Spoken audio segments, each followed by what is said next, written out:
Sekarang kita dihadapkan dengan pemerkosaan terhadap hak-hak demokrasi.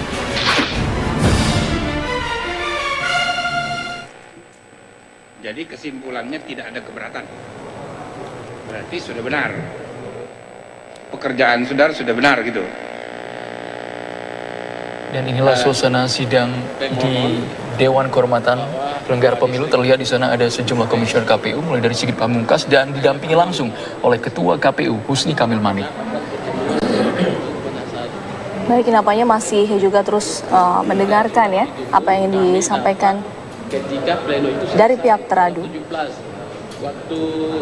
Tapi yang menarik tadi video yang diputarkan di DKPP ketika proses pemungutan suara berlangsung di Papua, tidak ada keberatan yang diajukan dari kedua belah pihak. Sudah ditawarkan, padahal sudah dipanggil begitu ya. Tapi mengapa baru saat ini muncul keberatan ketika sudah berakhir PSU? Maksudnya ketika sudah berakhir pemungutan suara di Papua, tiba-tiba keberatan itu terakumulasi saat ini dan dimunculkan ke publik. Ya kita kan tidak tahu di mana itu. Apakah itu yang dijelaskan oleh saksi yang dilaporkan oleh pasangan nomor 1 yang kemarin sehingga ada bupati sendiri pun pergi, ya kan? Apakah itu yang diterangkan itu yang sebagaimana dilakukan oleh Novela, ya kan? Novela. Nah itu kan tidak jelas seperti itu. Nah oleh karena itu tidak bisa kita menghasilkan spot-spot seperti itu. Maka dia video pun harus menjelaskan tentang peristiwa ini ada. Lokasi di mana, jam berapa? Dalam rangka rekap. Ya kan ini juga apakah dalam rangka pemungutan suara atau dalam rekap di mana posisi seperti itu Nah, ini mungkin di sidang DKPP ini juga sedang diterangkan ya terkait dengan video tersebut. Kita langsung menuju ke sana mendengar keterangan selengkapnya. Saya kebetulan dipanggil sebagai operator situn. Pribadi saya sebagai anggota pers. Anggota pers di di majalah Metro.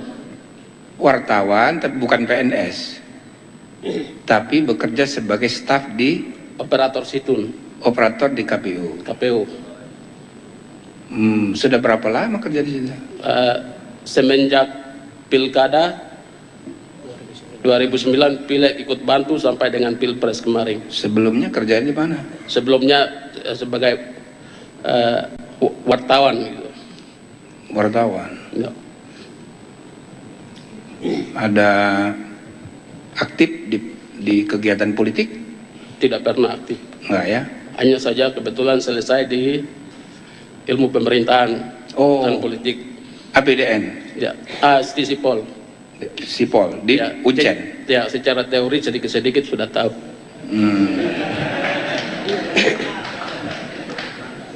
Begitu ya?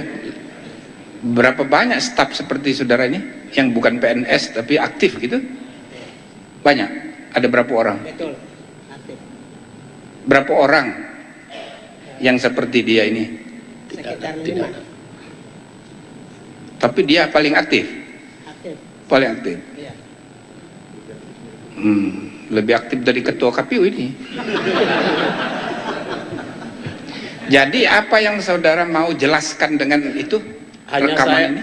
kebetulan sesuai dengan ini anggota KPU pada umumnya untuk Provinsi Papua itu mereka itu didesak melaksanakan undang-undang pemilu.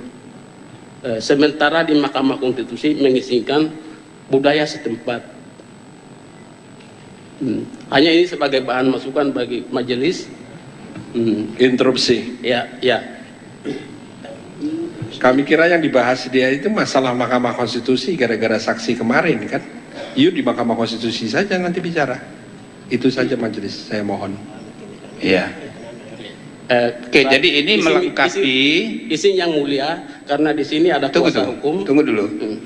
Jadi ini melengkapi keterangan dari KPU untuk menjawab tuduhan bahwa KPU ini sudah melanggar kode etik, ya kan? Karena membiarkan praktek yang tidak sesuai dengan aturan. Yang menyebabkan hasil pilpresnya paslon nomor 1 dapat 0, kan begitu? Ya kan?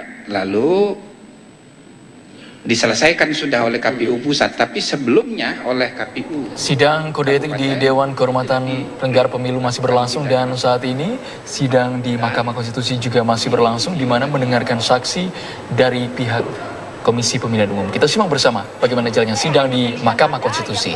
Ya, tadi seperti disampaikan oleh Ketua KPU Deguyai bahwa itu tugas pihak ketiga. Dia melakukan, kami hanya mendapat laporan. Baik kami dapat laporan di tingkat kabupaten, kami mengecek ke tingkat kabupaten melaporkan ke tingkat provinsi. Jadi bukan kami. Ada pihak ketiga yang mendorong logistik dalam pengawalan seperti tadi dijelaskan juga oleh Ketua KPU Provinsi bahwa ketika logistik didorong, pihak aparat kami minta untuk pengawalan dokumen negara sampai ke tempat tujuan masing-masing. Ya cukup, dia tidak tahu. Baik. Ya masih ada? Masih ada. Ya silakan. Terima kasih Yang Mulia. Saya ingin bertanya kepada saksi ahli pertama, kepada ahli maksud saya, kepada ahli, apakah betul ahli pernah menyusun keputusan Komisi Pemilihan Umum Provinsi Papua nomor 1 KPTS KPU Provinsi 030/2013 tentang petunjuk teknis tata cara pemungutan suara menggunakan noken sebagai pengganti kotak suara? Itu ditetapkan oleh KPU Provinsi secara kolektif karena di sana tidak ada keputusan perorangan, tetapi dimusyawarahkan bersama-sama 5 komisioner, kemudian ditetapkan dalam petunjuk teknis, bukan peraturan.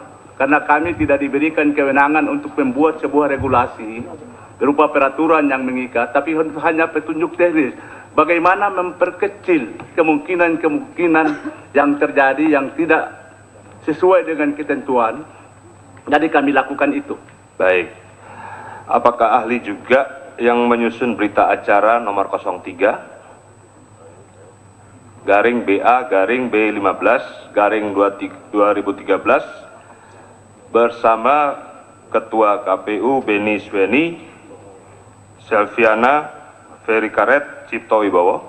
Itu berita acara itu ditetapkan oleh KPU Provinsi, bukan orang per orang. Iya, maksud saya apakah ahli ikut Majelis dalamnya? Yang mulia, kami keberatan karena ini terkait dengan fakta, bukan keahlian dari ahli. Bukan, ini masalah fakta juga, Pak. Terus lanjut. Ya. Lanjut.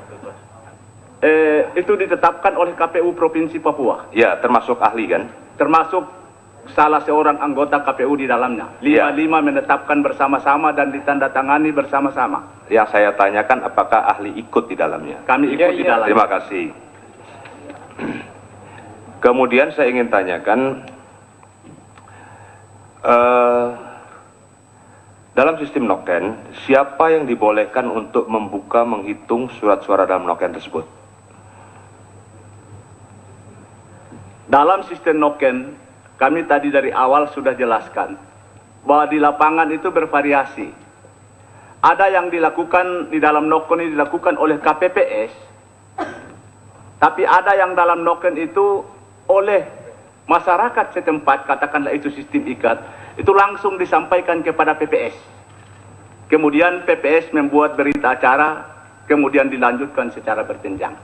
Ya, kenapa itu saya tanyakan? Sebab di dalam tata cara penggunaan noken yang saudara ahli ikut membuat di dalamnya, dalam pasal 3 ayatnya yang ketiga, ini jelas ditekankan bahwa selama berlangsung pemungutan suara, noken yang telah berisi surat suara tidak dibenarkan untuk dibuka, dihitung, dibawa oleh tokoh masyarakat, kepala suku yang mewakilinya. Itu untuk pilgub majelis, bukan kami tunggu dulu selesai pertanyaan karena ini memang berkaitan dengan kalian.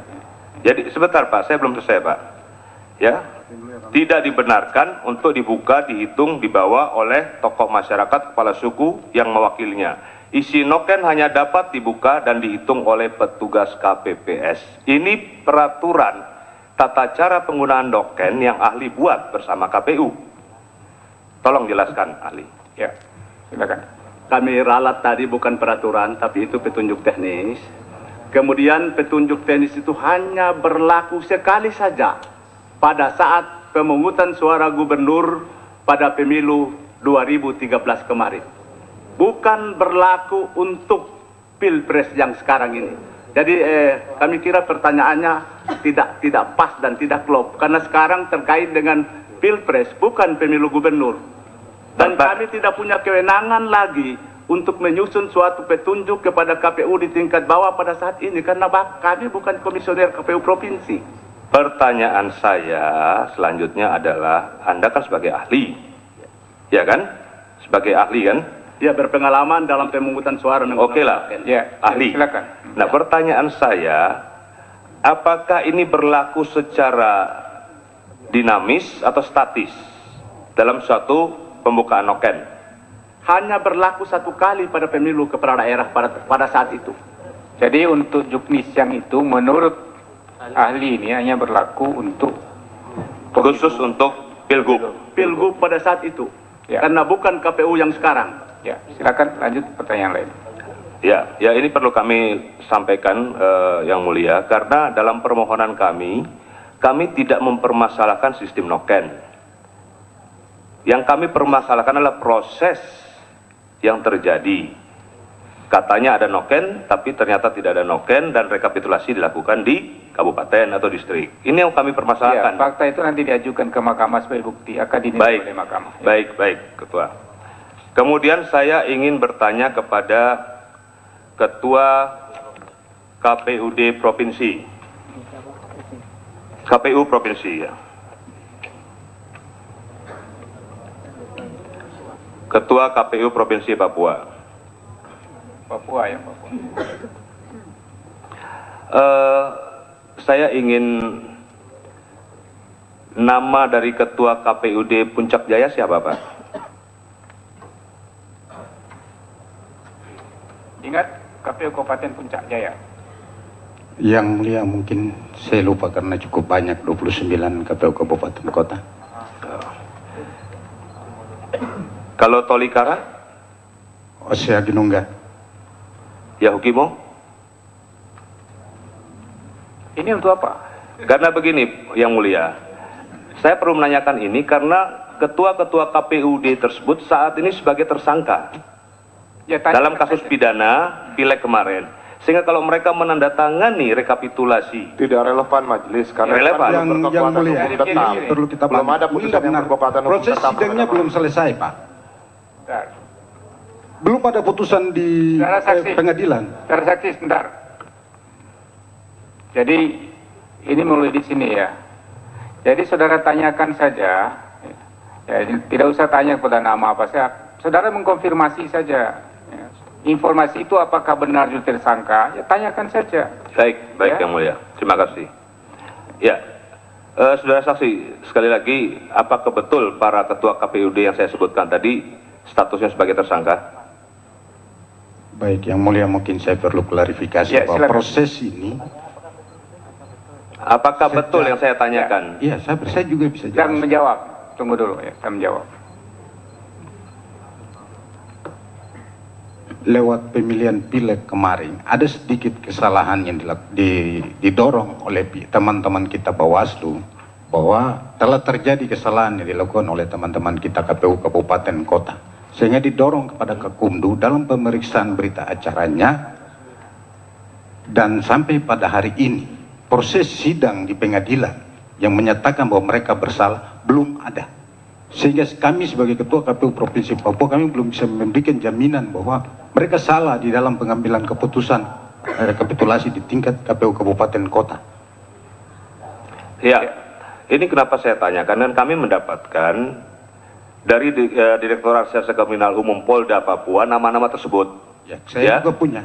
Ya, itu satu. Yang kedua, untuk Kabupaten Sarmi itu Ketua KPUD-nya sebagai terpidana sudah diputuskan. Apakah betul? Memberhentikan. Apakah betul? Sudah memberhentikan beliau. Terima kasih. Selanjutnya saya ingin bertanya kepada Ibu Betrik.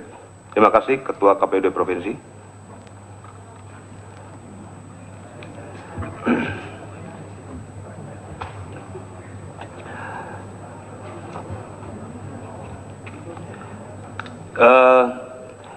Tadi Ibu Betrik katakan bahwa tanggal 6 Ibu di Nabire ya? Siap. Ya. Kemudian Ibu berangkat ke Jayawijaya tanggal 7. Tanggal 7? Ya, keterangan 17, bukan 7. Tadi saya sudah klarifikasi kan pada waktu ditanya. Ya. Saya bukan berangkat tanggal 7. Tidak, tadi dalam keterangan Ibu pertama. Saya sudah klarifikasi tadi kepada yang Ya, tanggal 17. 17. Ya. Bukan 17, 16 saya naik ke Wamena. Tanggal 4 Ibu mendapat mandat. Tanggal 4 itu ke Nabire. Ya, Ibu mendapat mandat, kemudian ke Nabire. Siap. Ya kan? Terus tanggal 6 itu logistik akan diantar ke Kabupaten Dogiai Paniai. Ya kan? Klarifikasi saya sekali lagi, saya bukan tujuan khusus hanya untuk periksa logistik. Fungsi pertama saya adalah supervisi. Betul. Kemudian saya hanya mengambil langkah adalah mengecek. Karena saya berkonfirmasi Pak Ketua. Kalau itu sudah jelas, tadi yang Jayawijaya apa yang mau ditanyakan Jayawijaya? Sedangkan berada di Jayawijaya itu tanggal saya naik untuk ke Lanijaya melihat rekap itu tanggal 15. Turun dari Lanijaya di Wamena, perjalanannya 4 jam dari Lanijaya ke Wamena 16. Ya. 16 dan saya mengecek di Wamena untuk adik-adik saya menelpon bagaimana ada pleno mereka sampaikan. Kakak kami siap untuk pleno 16 dan 17 paginya saya terus pulang. Oh, jadi bukan tanggal 7 Bu ya? Iya, tadi kan saya sudah bilang. Iya, baik. Saya hanya mau klarifikasi itu Pak. Karena jarak antara Jayapura dan Jayawijaya dan Nabire ini harus kembali ke Jayapura dulu. Terima kasih Pak. Cukup. Baik. Masih lanjut yang mulia. Masih ada? Ada beberapa tambahan, mohon izin. Ini yang depan apa yang belakang? Masih ada yang depan juga. Oh. Koordinasi dulu yang mana yang duluan? Ya, silakan. Terima kasih Majelis Hakim Konstitusi yang kami muliakan. Saya tolong melanjutkan kepada saksi Ibu Beatrix Wanane.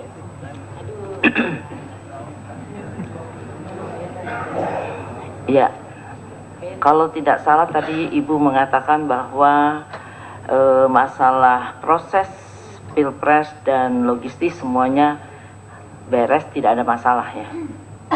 Benar nggak tadi mengatakan Kalau demikian? tidak salah berarti benar kan? Nggak, saya cuma menanyakan apakah Tadi saya sudah nyatakan bahwa benar. benar ya, logistik juga beres ya. Bisa nggak beri penjelasan? Logistik semua sampai pada tempatnya dan beres, tetapi penjelasan saudara bagaimana tentang dianulirnya 2 distrik karena logistik tidak ada, sehingga tidak ada pilpres dilakukan. Bisa dijelaskan hal ini? Untuk hal ini saya tidak bisa menjelaskan karena itu yang dilaporkan adalah Panwas, sehingga yang bisa berjawab ini adalah Panwas, bukan saya itu. Bukan soal itu kan sampai ada keputusan dianulir, ya.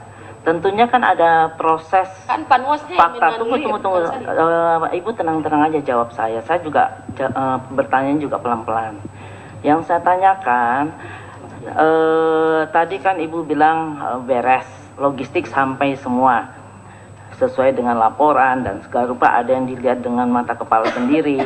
Yang saya ingin tanyakan, prosesnya sampai dianulirnya 2 distrik ini, tentunya kan di provinsi itu dilakukan, sehingga dianulirnya 2 distrik ini.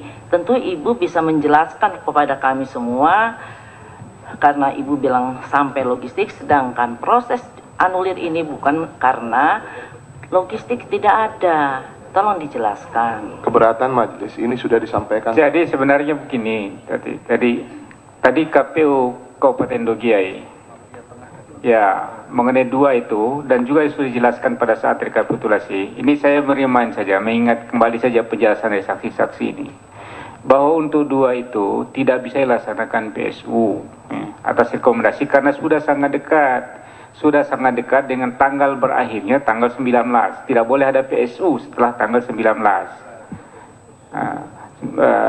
19 Agustus, 19 Agustus kan 10 hari setelah itu. Iya. Karena itu berhubung dengan logistik apa saja tidak mungkin dalam waktu itu untuk mengadakan PSU. Itulah yang tadi dijelaskan. Iya, yang saya mengerti masalah apa yang PSU. mau Yang saya tanya, kisruhnya itu sehingga akhirnya kan mau di PSU. Kisruhnya yang sebelum ditetapkan anulir itu yang ingin kami dengarkan penjelasannya, kan hanya mengatakan bahwa Panwaslu mengusulkan untuk PSU. Tapi PSU-nya ada 1000 lembar, hanya tinggal 1000 lembar surat suara, sedangkan dibutuhkan 18.200 kertas suara. Nah, itu masalah itu. Tapi yang sebelumnya penjelasannya itu Saudara, belum dengar. kuasa tidak usah dipotong ya. Jadi biar saya yang arahkan sidang ya, yang saudara yang arahkan sidang. Jadi gini, sekali lagi bahwa yang logistik yang tidak mungkin itu adalah PSU. Iya. Kalau bukan PSU sudah selesai, cuma dipermasalahkan di situ sehingga minta untuk yang diulang PSU. oleh Panwaslu. Itu yang tidak mungkin logistik. Iya, yang ingin saya tanyakan Apa yang penyebab ditanyakan? dari mengapa Panwaslu meminta PSU itu, prosesnya tentunya kan dipersoalkan. Masalahnya apa? Tahu nggak saudara? Tahu nggak? Saya tidak tahu. Tadi saya sudah sampaikan. Ibu tanya pada Jadi tidak Panwas. tahu. Iya. Baik, tidak tahu. Tidak tahu. Nah, kemudian yang saya ingin tanyakan lagi masalah yang tadi penggunaan sistem noken maupun sistem ikat ya di satu kampung-kampung yang ditetapkan itu. Tadi ada yang ditarik ke distrik, ada yang di kampung itu sendiri. Yang saya ingin tanyakan tentunya di dalam setiap TPS kan itu memang ada penunjukan dari KPU Papua sendiri. Yang saya ingin tanyakan di dalam sistem-sistem noken maupun ikat, semua panitianya itu sudah ada ditetapkan sehingga dibuatnya noken itu ada C1 di mana para saksi-saksi pasangan calon ini bisa hadir untuk mengisi tentang C1 itu tersebut. Saya minta Ibu mengulangi penjelasan. Enggak, pertanyaannya apa? Pertanyaan saya, di dalam penetapan penghitungan perolehan suara dengan sistem noken ataupun ikat itu, apakah pasangan calon dari kedua belah pihak itu dihadirkan dan ikut menandatangani sebagai saksi di dalam tingkat proses mana? itu? Ya tingkat desa. Saya bukan di tingkat desa. Enggak, tapi kan tentu ada laporan di dalam C1 Kalau laporan dari di tingkat kabupaten. Itu yang saya ingin jelaskan. Kalau laporan tadi saya sudah menyatakan bahwa di tingkat kabupaten atau itu urusannya teman-teman komisioner di kabupaten dan mereka yang mengetahui masalahnya. Sedangkan yang saya baru ketahui di provinsi hanya 3. Tadi kan saya sudah jelaskan. Bukan itu maksud saya. Tata pertanyaan begini ya, biar saya ambil alih sebentar. Apakah di setiap TPS ada KPPS-nya? Harus hadir KPPS dan juga saksi-saksi menurut aturan? Harus. Nah, saya ingin Jadi ada tentunya karena harus. Nah, sekarang kan saya ingin tanyakan lagi. Tadi kan ada saksi seperti saksi Novela. Dia adalah saksi dari kampung tersebut, Butu. Nah, dalam hal dia sebagai saksi, jika ada penghitungan suara untuk kampung itu, tentunya kan dia harus mengetahui hal itu, hadir dalam jika ada proses itu. Nah, itu ada nggak laporan saudara? Karena saudara bilang nggak ada masalah, semua ikut tanda tangan, semua tidak keberatan. Nah, ini yang saya ingin yang jelas-jelas saja bagaimana penjelasan saudara. Itu sebabnya tadi saya sampaikan Ibu, saya ini di level provinsi. Jadi saudara tidak tahu. Tidak tahu. Di level kabupaten kan tadi saya sudah menyerahkan. Jadi tidak ada laporan dari dari kabupaten ya? Tadi kan saya ya berarti nanti saya akan tanya kepada dari KPU. Ya cukup, dia tidak tahu. Ya udah tidak tahu. Masih ada? Panjang, Pak. Kami lanjutkan yang mulia. Ya silakan. Terima kasih. Kepada siapa? Kepada Pak Sangaji dulu. Ya. Pak. Kepada ahli ya. Kepada ahli Pak Sangaji. Ada pertanyaan begini Pak. Dengan pengalaman Bapak yang sejak tahun 77 Pak ya, menjadi penyelenggara, apakah ada pemetaan Pak? Pemetaan wilayah kabupaten kota mana yang penyelenggaraan pemilunya menggunakan noken dan yang coblos Pak, yang selama ini diperlakukan oleh KPU di wilayah Provinsi Papua?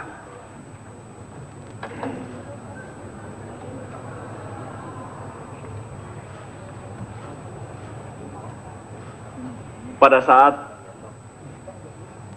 kami masih di KPU, belum pernah dilaksanakan pemetaan wilayah untuk daerah-daerah atau distrik atau kampung yang mencoblos dan menggunakan sistem ikat. Baik, kemudian saudara ahli, apakah ingin kami ketahui memang benar di kabupaten-kabupaten pegunungan, khususnya 14 kabupaten yang kami sampaikan dalam permohonan, Jaya Wijaya, Nduga, Yakuhimo, Puncak Jaya, Puncak Tolikara, Yalimo, Pegunungan Bintang, Paniai, Intan Jaya, Duktiai, Deyai, Lani Jaya, dan Mambramo Tengah, selama ahli menjadi penyelenggara sampai dengan saat ini, penyelenggaraan pemilunya menggunakan sistem noken.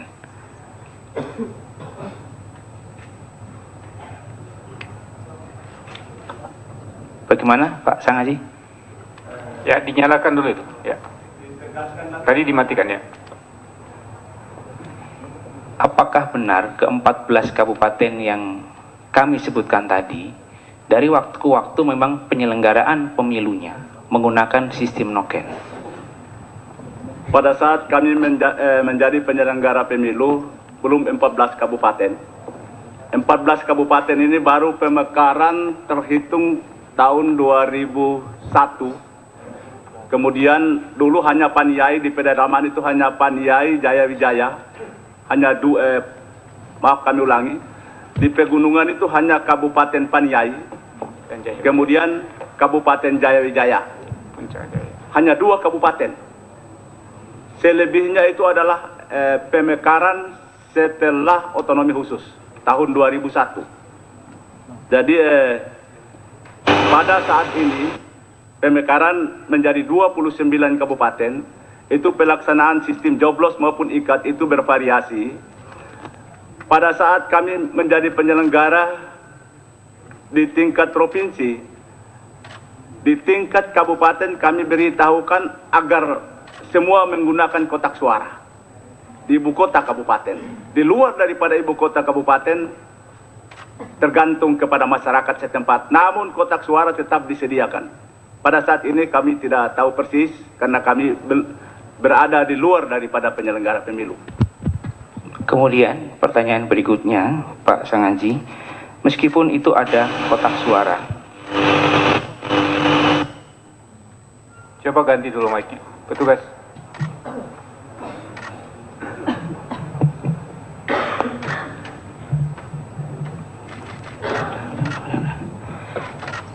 Lanjut, saudara ahli, untuk pengadaan noken itu sendiri sebagai kotak suara, apakah diadakan oleh penyelenggara atau masyarakat adat yang menyediakan? Tadi tidak salah kami sudah sampaikan bahwa noken itu sendiri tidak pernah dianggarkan apalagi dibelikan oleh penyelenggara pemilu mulai dari KPU provinsi, KPU kabupaten. Semuanya atas inisiatif masyarakat, dan noken itu pun dibawa oleh masyarakat setempat, dan setelah itu mereka bawa kembali ke tempat masing-masing. Jadi KPU hanya menyediakan kotak suara, bukan noken. Demikian.